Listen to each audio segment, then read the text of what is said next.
Келесі пирогымыз біздің пахлава. Бұған ең бірінші ұнымызға сары майымызды саламыз. Мен закроманы қолданам әрдайым. Содан әдемі шығады. Осылай крошка жасап аламыз. Ішіне 2 қасық қаймақ қостым, 70 грамдай болады. Астына рецепттің барлығын жазып қалдырып кетемін граммен. Кішкене тұз қосамыз. Разрыхлитель қосамыз. Ванильный сахар қосамыз. И жұмыртқаны саламыз. Жақсылап барлығын араластырып аламыз. Дайын болған тестаны холодильникқа кемінде жарты сағатқа қойып қоямыз. Осындай теста болу керек. Енді начинкасын дайындаймыз. Жаңғағымызды қолмен турасаңыздар да болады, пышақпен, болмаса блендермен өзіңіз.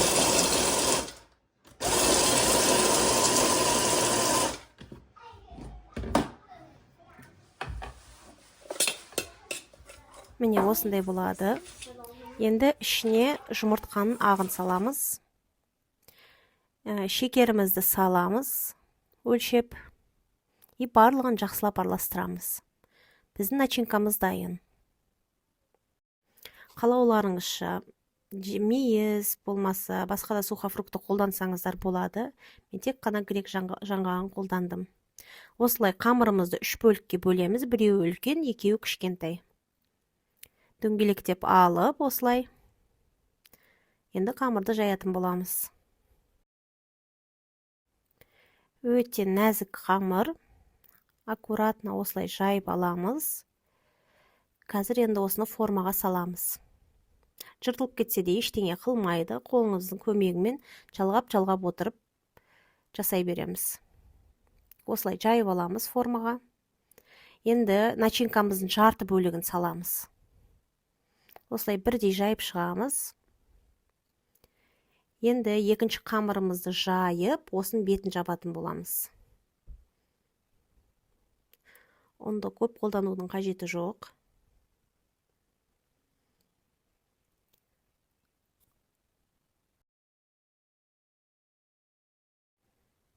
Осылай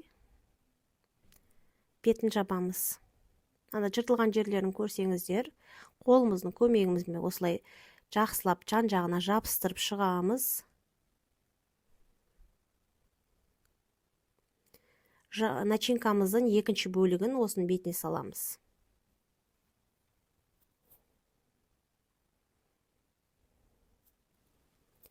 Ең соңғы қамырымызды алып, оны да жайып аламыз. Осының бетін толық жауып, жан-жағын жақсылап бітейміз.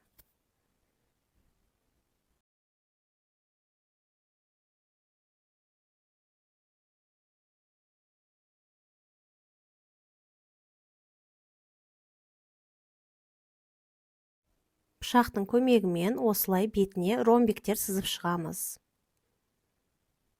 Қатты батырып кесудің қажеті жоқ, бетіне ғана сызсаңыздар болды. Бетіне жұмыртқаның сарысын жағып, жаңғақтарды жабыстырып шығамыз.